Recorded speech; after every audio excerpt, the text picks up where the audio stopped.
It's the Real News Network. I'm Sharmini Pires coming to you from Baltimore.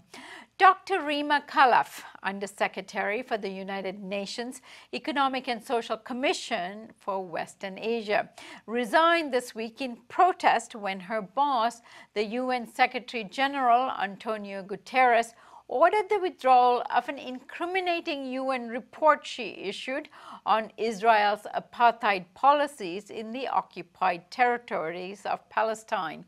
The report was authored by Richard Falk and Virginia Tilley, renowned academics in the field. Here is the Under-Secretary describing the report. Effort was put into this report, serious scholarly work, and the production of an overwhelming evidence of the nature of the regime that Israel is imposing in the Palestinians. We hope all this will inform further deliberations on the root causes of the problem, be it within the United Nations or even outside among member states and within civil society organizations. We also it will inform and prompt actions to combat an apartheid regime. On to talk about the report and the resignation of the Under-Secretary is Vijay Prashad. Vijay is the George and Martha Kellner Chair in South Asian History and Professor of International Studies at Trinity College. One of his books is Letters to Palestine, Writers Respond to War and Occupation. Thank you so much for joining us today, Vijay. Pleasure. So, Vijay, give us a sense of why the Secretary General ordered the withdrawal of this report. Well, the Secretary General said that the report was unacceptable under immense pressure from the governments of Israel and the United States. That is patently the case. This is not the first time that Rima Khalaf has run afoul of the government of Israel and the United States. In fact, by my count, this is the third report which has got her into some serious trouble. The first time was a report from 2014, which is called Arab Integration. This report was pushed back against by the government of Israel. And at the time, the Israeli ambassador to the United Nations called for her resignation. Ban Ki-moon, then Secretary General, didn't follow the Israeli position. And in fact, he extended Rima Khalaf's term for a second term. The second time she has come against the government of Israel and other governments in the region, including Egypt and Saudi Arabia, was in January of this year, when she oversaw the production of a very interesting report, which was then entirely suppressed. And that report was a critique of the governments in the region in terms of their treatment of their citizens. Now, one would imagine in the aftermath of the Arab uprisings that, and as well the kind of sanctimonious language coming out of Western capitals about dignity and citizens' rights, one would imagine that a report such as that, which criticized governments for their mistreatment of their citizens, would have been welcomed. But quite the opposite, the United Nations asked for that report to be entirely suppressed, which it was. It had not been released yet. This report was released.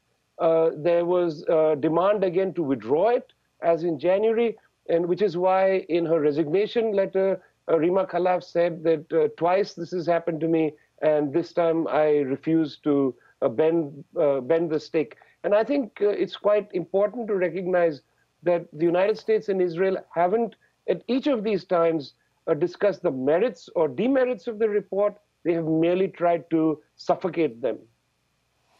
Now, here the Under-Secretary had some very strong words in her resignation letter, Vijay. What impact do you think this is going to have? Well, it depends where we're talking about. In the Arab world, she has undoubtedly emerged as a hero. And she has emerged as a hero, I think, for good reason, which is to say, Rima Khalaf joined the Economic and Social Commission of West Asia as its head in 2010, just before the events began in Tunisia, which set off this new political reality in the Arab world. So she has essentially steered the ship. She's been the senior-most United Nations official in the entire Arab region since 2010. And in this period, I think she's done a good job of bringing intellectual investments into the work of this commission. In other words, each of her reports have drawn from the intellectual capacity of people inside the region and outside the region to investigate what's happening. So, for instance, in the Arab Integration Report, the question that was posed is, what is Arabism? Is there such a thing as an Arab? You know, we talk glibly of the Arab Spring or the Arab uprisings, and it asks the question, what is an Arab? It asks questions of language. It asks questions of social inequality. So she brought a kind of intellectual, leadership in the Arab world, which was important. And this intellectual leadership came with a great deal of integrity, refusing to back down when brought under pressure by the various governments of the region, not merely Israel, but also the government of Saudi Arabia and at different parts, other governments, including Egypt. So this resignation has shown that she is a person of great integrity. And, there's a line in the resignation letter that I think has really touched a chord with people, where she says that I am resigning not by virtue of my being an international official, but simply by virtue of being a decent human being. I think this idea of a decent human being is very captivating. Right. And what does this tell us about the new Secretary General, Antonio Guterres? Well, you can read many things into this. One is you can say that Mr. Guterres was simply not, he didn't have enough guts to stand up to the Israelis and the Americans. That's a very simple and easy reading. The other is, of course, that he is early into his tenure and didn't want to have a major crisis derail many of his other important concerns.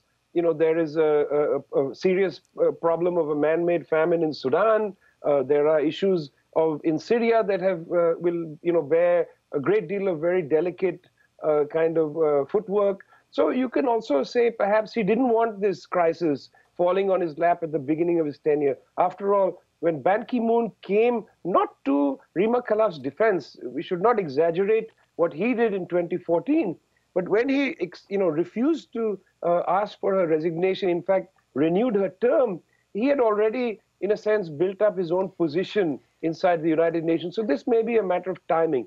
But let's also remember that the Trump administration is in power and is staffed by people with great antipathy to the United Nations. So this put everybody, I think, in a difficult position.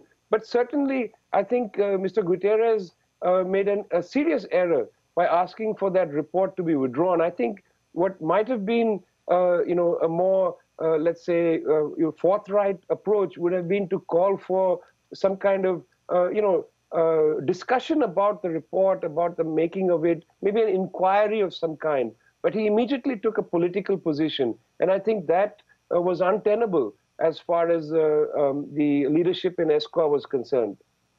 All right, Vijay, we're going to follow this story and hoping to get Rima Khalaf here on The Real News when she's ready to speak to the English media. I thank you today for joining us, Vijay. Thanks. And thank you for joining us here on The Real News Network.